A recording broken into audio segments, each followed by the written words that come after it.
പുതിയൊരു പ്രഭാതം കൂടി അങ്ങനെ വന്നേക്കാണ്. രാവിലെ എന്നിട്ട് വന്നപ്പോൾ തന്നെ അദ്വൈതിന് വയറുവേദന വന്നെന്ന് പറഞ്ഞ് കൊണ്ട് കുറച്ച് വെള്ളം തിളപ്പിക്കാണ്ട് ഉലുവ നന്നായിട്ട് വറുത്തിട്ട് അതിൽ വെള്ളം ഒഴിച്ചിട്ട് ഒന്ന് ചെറുതായിട്ട് വറ്റിച്ചിട്ട് എടുത്ത് കൊടുത്ത് ഒന്ന് വയറുവേദനയൊക്കെ പെട്ടെന്ന് കുറയും കേട്ടോ. കാപ്പിയും തിളപ്പിക്കാൻ വെച്ചിട്ടുണ്ട്. ചന്തുക്കുണ്ണി എങ്ങനെയാണെന്ന് വെച്ചിട്ടുണ്ടെങ്കിൽ കറുത്ത കാപ്പി വേണം, നന്നായിട്ട് പൊടിയിട്ടുള്ള കാപ്പി വേണം. എനിക്ക് കുറച്ച് ലൈറ്റായിട്ടുള്ളത് മതി. അപ്പോൾ അദ്വൈതിനുള്ള ഉലുവ വെള്ളം അവിടെ റെഡിയായി. ഞാനത് ആറ്റി കൊടുക്കാനുണ്ട്. നല്ല ചൂടാണ്. അപ്പോൾ അവന് വേണ്ടിയിട്ട് അതങ്ങോട്ട് ആറ്റി കൊടുക്കാമെന്ന് വെച്ചിട്ട് കൊടുക്കുകയാണ്. പിന്നെ എന്താണ്, റൈസ് കുക്കറിൽ നമ്മൾ ചോറ് അടുപ്പത്ത് വെച്ചിട്ടാണ് കേട്ടോ എല്ലാ ദിവസവും തിളപ്പിച്ച് അങ്ങോട്ട് വയ്ക്കും. ഞാൻ രാവിലെ എഴുന്നേൽക്കുമ്പോൾ എളുപ്പമുണ്ടല്ലോ, ജോലികൾക്കൊക്കെ എളുപ്പമുണ്ടല്ലോ, അതിന് വേണ്ടിയിട്ട് ചോറ് റൈസ് കുക്കറിൽ തലേദിവസം എടുത്ത് വയ്ക്കും. പിന്നെ ആ ചോറ് അങ്ങോട്ട് വെന്ത് കഴിഞ്ഞാൽ പകുതി പണി കഴിഞ്ഞു എന്നുള്ളൊരു ഇതാണ്. പിന്നെ ഉച്ചത്തേക്ക് വേണ്ടിയിട്ട് രാവിലത്തെ ബ്രേക്ക്ഫാസ്റ്റിന് വേണ്ടിയിട്ടുള്ള കാര്യങ്ങൾ നോക്കുകയാണ്. പത്തിരി വാങ്ങി കൊണ്ടുവന്നിട്ടുണ്ടായിരുന്നു. അപ്പോൾ പത്തിരി കുറച്ചുണ്ടായിരുന്നുള്ളൂ കേട്ടോ. അപ്പോൾ പത്തിരി കുറച്ചുള്ള കാരണം കൊണ്ട് ഞാൻ കുറച്ച് ചപ്പാത്തിയും കൂടെ ചുടാമെന്ന് ഞങ്ങൾ മനസ്സിൽ വിചാരിച്ചിട്ടുണ്ട്. പിന്നെ വേസ്റ്റൊക്കെ കളയാൻ വേണ്ടിയിട്ട് അപ്പുറത്തേക്ക് മാറിയേക്കാണ്. തെങ്ങിൻ്റെ ചൂടിക്കൊണ്ട് നമ്മൾ വേസ്റ്റ് ഇടുന്നതാണ്. അപ്പോൾ തെങ്ങിനോട് വളമാണ്. പിന്നെ പാത്രങ്ങളൊക്കെ എന്ന് വെച്ചിട്ടുണ്ടെങ്കിൽ എപ്പോഴും പെട്ടെന്ന് കഴുകി വെക്കുന്നൊരു ശീലം എനിക്കുണ്ട് കേട്ടോ. അങ്ങനെ ഞാൻ സിങ്കിൽ അങ്ങനെ ഇട്ട് അങ്ങനെ വയ്ക്കാറില്ല. പാത്രങ്ങളൊക്കെ ആണെങ്കിലും വേഗം വേഗം പാത്രങ്ങൾ കഴുകി വയ്ക്കുകയാണെങ്കിൽ നമുക്കതിനൊരു എളുപ്പമുണ്ട്. അപ്പോൾ പത്തിരിക്ക് ചിക്കൻ സ്റ്റൂ ആണ് കേട്ടോ ഒന്ന് ഉണ്ടാക്കുന്നത്. കുറച്ച് ചിക്കൻ ഉണ്ടായിരുന്നു, ക്യാരറ്റ്, സവാള, പച്ചമുളക്, ഉരുളക്കിഴങ്ങ് ഇതെല്ലാം ഇട്ടിട്ടാണ് നമ്മൾ ചിക്കൻ സ്റ്റൂ ഉണ്ടാക്കുന്നത്. പെട്ടെന്ന് എളുപ്പത്തിൽ ഉണ്ടാക്കാൻ പറ്റുന്ന സിമ്പിളായിട്ടുള്ള ചിക്കൻ സ്റ്റൂ ആണ് കേട്ടോ. അതിലേക്ക് കുറച്ച് ഉപ്പും ഇട്ടു. പിന്നെ പട്ടയും ഏലക്കയും ഗ്രാമ്പും ഇട്ട് നമ്മൾ പാലൊഴിച്ച് അടുപ്പത്ത് വയ്ക്കുകയാണ് കേട്ടോ. അത് 2 വിസിൽ അടിച്ച് കഴിഞ്ഞാൽ, ഒരു വിസിൽ മതി. എന്നാലും ചിലപ്പോൾ ഞാൻ 2 വിസിൽ അടിക്കാറുണ്ട്. ഒരു വിസിൽ ധാരാളം മതി കേട്ടോ. അത് കഴിഞ്ഞിട്ട് കുറച്ച് പാലും കൂടി ഒഴിച്ചു. അധികം വെള്ളം ഒഴിക്കരുത്. അധികം വെള്ളം ഒഴിച്ച് കഴിഞ്ഞിട്ടുണ്ടെങ്കിൽ കറി അങ്ങോട്ട് ലൂസായി പോകും. കുറച്ച് കൊഴുപ്പിന് അങ്ങോട്ട് ഇരിക്കണം, എന്നാൽ മാത്രമാണ് നല്ല കറിയായിട്ടിരിക്കുള്ളൂ. അപ്പോൾ നല്ല പോളിംഗ് ആയിരിക്കും അവിടെ. അത് കഴിഞ്ഞ് വാങ്ങാൻ നേരത്ത് കുറച്ച് പഞ്ചസാരയും മല്ലിയിലയും കൂടെ നോക്കിയിട്ടുണ്ടെങ്കിൽ അടിപൊളി കറിയായി കേട്ടോ. അങ്ങനെ പിന്നെ പാത്രങ്ങളൊക്കെ വേഗം കഴുകി വയ്ക്കാനാണ്. ഇതൊക്കെ എടുക്കുന്ന പാത്രങ്ങൾ അപ്പോൾ കഴുകി വയ്ക്കുകയാണ് കേട്ടോ. അത് കഴിഞ്ഞ് അദ്വൈത് എൻ്റെ ഫോണിൽ അപ്ഡേഷൻ നോക്കിയപ്പോൾ കുറച്ച് അപ്ഡേഷൻ വന്നിട്ടുണ്ട്. അപ്പോൾ പണ്ട് ഫോട്ടോയൊക്കെ എടുത്ത് കാണിച്ചു തന്നെ. അമ്മ സെൽഫീൻ്റെ ടൈമായിരുന്നു. അല്ലെങ്കിൽ ഞാൻ ഒരു ദിവസം നേരം വെളുത്ത് എത്ര ഫോട്ടോ എടുക്കുന്നു. ഇപ്പോൾ അങ്ങനെയൊന്നും അധികം ഇല്ല കേട്ടോ.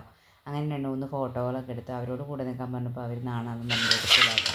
അത് ചപ്പാത്തി ഉണ്ടാക്കാനുള്ള പരിപാടികളാണ്. ഓൾറെഡി പത്തിരി എന്തായാലും അത് തികയില്ലാത്ത കാരണം കൊണ്ട് ചപ്പാത്തിയും കൂടെ ഉണ്ടാക്കാമെന്ന് പറഞ്ഞു. എൻ്റെ ചപ്പാത്തി എന്ന് പറഞ്ഞിട്ടുണ്ടെങ്കിൽ ചിലപ്പോൾ ഒക്കെ നല്ല വട്ടമൊക്കെ ആവും, ചില സമയത്ത് വേറെ ത്രികോണ ഭാഷണത്തിലൊക്കെ ആവും കേട്ടോ. എന്നാലും നമുക്ക് കഴിക്കാനല്ലേ, കുഴപ്പമൊന്നുമില്ലല്ലോ.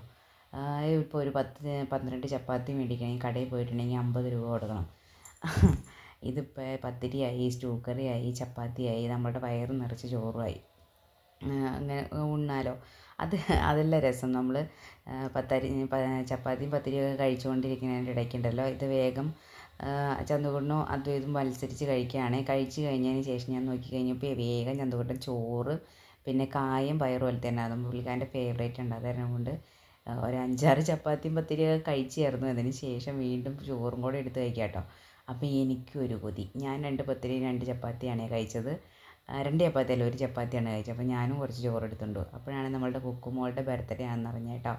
അപ്പോൾ കുക്കുവിൻ്റെ സ്റ്റാറ്റസൊക്കെ ഇട്ടു. അനിലയുടെ ബർത്ത്ഡേ ആയിരുന്നു. അനിലയുടെ ഫോട്ടോയൊക്കെ സ്റ്റാറ്റസൊക്കെ ഇട്ട് അവരോടൊക്കെ ഒന്ന് ആരെയും വിളിച്ച് വിഷ് ചെയ്തില്ല കേട്ടോ. വാട്സാപ്പിലൊന്ന് ഒരു ഇത് ഇടുക ചെയ്ത് പിന്നെ വോയിസ് അയക്കുകയാണ് കേട്ടോ ചെയ്തത്. എന്താണോ ഇപ്പോൾ അധികം ആളുകളായിട്ട് ഞാൻ വിളിക്കാറില്ല. എന്താണ്, ഞാൻ കുറേ പുറകോട്ട് പോയ മാതിരി എനിക്ക് തോന്നുന്നു. അതിന് ശേഷം കുറച്ച് അലക്കാനുണ്ടായിരുന്നു, അലക്കി. വാഷിംഗ് മെഷീൻ കംപ്ലൈൻ്റ് ആയിരുന്നു കൊണ്ട് കല്ലിൽ അലക്കണേ. ഇഷ്ടംപോലെ തുണി ഉണ്ടായിരുന്നു. അലക്കലും കഴിഞ്ഞ് വീണ്ടും നമ്മളിത് മീൻ നന്നാക്കാൻ വേണ്ടിയിട്ട് നോക്കുകയാണ്. മീൻ നന്നാക്കി നല്ല പൊടി മീനായിരുന്നു കേട്ടോ. മീൻ നന്നാക്കി കുളി കഴിഞ്ഞ് ഇപ്പോൾ സമയം 2 മണിയായി കഴിഞ്ഞു. അതിന് ശേഷം ഞാൻ കേക്ക് വൈകുന്നേരം അമ്പാടി വരുമ്പോഴത്തേക്ക് എന്തെങ്കിലും വേണമല്ലോ എന്ന് ഓർത്ത് കേക്ക് ഉണ്ടാക്കാൻ നോക്കുകയാണ് കേട്ടോ. അപ്പോൾ ഞാൻ ഇടയ്ക്കിടയ്ക്ക് കേക്കുകളൊക്കെ ഉണ്ടാക്കാറുണ്ട്, അധികം ഉണ്ടാക്കാറില്ല. ഒരു കേക്ക് ഉണ്ടാക്കിയിട്ടുണ്ടെങ്കിൽ കേക്ക് ഉണ്ടാക്കിയാൽ അപ്പം തന്നെ തീരാവുന്നുള്ളൂ കേട്ടോ. ഒരു കേക്ക് എന്ന് പറഞ്ഞിട്ടുണ്ടെങ്കിൽ ഇവന്മാർക്കൊന്നും ഒന്നുമല്ല. ഇതിപ്പോൾ ഇന്ന് ഉണ്ടാക്കിയേക്കുന്നത് ക്യാരറ്റ് കേക്കാണ് കേട്ടോ. ഒന്നുമില്ല, ഒരു മുട്ട, പിന്നെ ഒരു ക്യാരറ്റ്, പിന്നെ കുറച്ച് പഞ്ചസാരയൊക്കെ കൂടി നന്നായിട്ടൊന്ന് അടിച്ചെടുത്തു. നമ്മുടെ മിക്സിയിൽ ജാറിലാണ് അടിച്ചെടുക്കണത്. അത് കഴിഞ്ഞിട്ട് അതിലേക്ക് കുറച്ച് എന്താണ് സൺഫ്ലവർ ഓയിൽ ഒഴിച്ചു, വാനില എസൻസും കൂടി ഒഴിച്ചു. അത് ഞാൻ ആ ബാറ്ററിലേക്ക് നമ്മളുടെ മൈദ മാവ്, നമ്മളുടെ റവ ഉണ്ടെങ്കിൽ റവ പൊടിച്ചിട്ട് ചേർക്കാം കേട്ടോ. മൈദ മാവും ബേക്കിംഗ് ബേക്കിംഗ് സോഡ ഉണ്ടായിരുന്നില്ല, ബേക്കിംഗ് പൗഡറേ ഉണ്ടായിരുന്നുള്ളൂ. ബേക്കിംഗ് പൗഡറും ഇട്ടു. പിന്നെന്താ, കുറച്ച് ഉപ്പും, ലാസ്റ്റ് ഇത് കുറച്ച് വിനാഗിരി ഒഴിച്ച് നമ്മളുടെ കുറച്ച് കാഷ്നട്ട് ഗ്രേറ്റ് ചെയ്തിട്ടുണ്ടായിരുന്നു കേട്ടോ, അത് ഞാൻ കാണിക്കാൻ മറന്നുപോയി.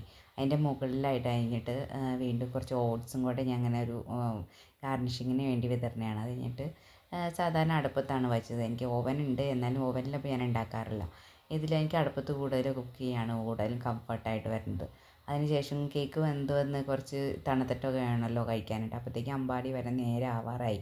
അതുകൊണ്ട് ഞാൻ കുറച്ച് അവലുണ്ടാക്കാമെന്ന് ഓർത്തുകൊണ്ട് ശർക്കരയും തേങ്ങയും ജീരകവും എല്ലാം നന്നായിട്ട് കുഴച്ചെടുത്തിട്ട് മട്ട അവലുണ്ടായിരുന്നു, മട്ട അവലും കൂടിയിട്ട് കുഴച്ച്, പിന്നെ കുറച്ച് പഴം കൂടെ ഉണ്ടായിരുന്നു, പഴം കൂടെയും കൂട്ടിയിട്ട് കുഴച്ച്, പഴം ലാസ്റ്റാണ് കേട്ടോ ഇട്ടത്.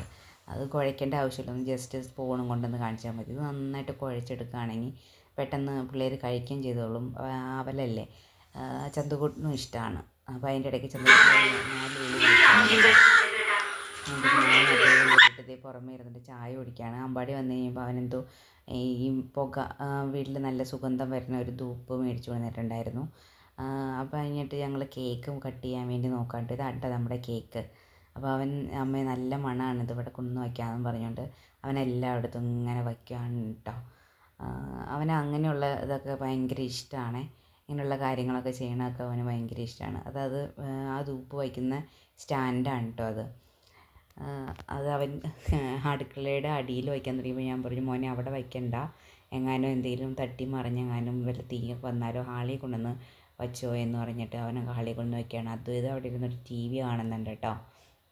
അവന് വയ്യാത്ത കാരണം കൊണ്ട് സ്കൂളിൽ പോയില്ലായിരുന്നു, ഞാനും ഇതും കൂടിയാണെന്ന് വീട്ടിലിരുന്ന് കേട്ടോ. അപ്പോൾ അങ്ങനെ വെച്ചു. അത് കഴിഞ്ഞിട്ട് കേക്ക് കട്ട് ചെയ്യാൻ വേണ്ടിയിട്ട് വെറുങ്ങാണ്. അങ്ങനെ കേക്ക് കട്ട് ചെയ്തു. നല്ല സോഫ്റ്റ് കേക്കൊക്കെ ആയിരുന്നു കേട്ടോ, സാധാരണ രീതിയിൽ ഉണ്ടാക്കുന്ന പോലെ തന്നെയാണ്. കുറച്ച് പഞ്ചസാര കൂടുതലുണ്ടോ എന്ന് എനിക്കൊരു ചെറിയ ഡൗട്ട് തോന്നി കേട്ടോ.